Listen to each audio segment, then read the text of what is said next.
Guys, magandang araw sa lahat. Ito yung ano guys, yung balot na sinilid na sa rip. At nakita natin na may ano pa ano pa sa lalim ng itlog, nagalaw-galaw. Isinilad natin sa karton at linagyan ng ilaw. So ito na sila guys. Tatlong weeks na to, 21 days na. So ililipat na natin guys. Dahil may isilid natin na tayo na ibang sisiw ng ano, itik rin, bagong pisa. So ating ilagay sa ating nursery. So ito ay ililipat natin.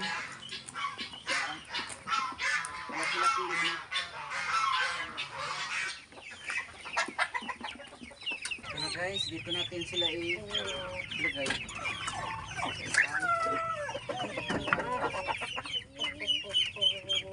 Dahil may ililipat tayo na bagong pisa na itik sa ating nursery. So yun po guys, maraming salamat po. Paki-subscribe naman po sa hindi pa nakasubscribe sa aking YouTube channel, Bongs Badi. Like, comment, and share.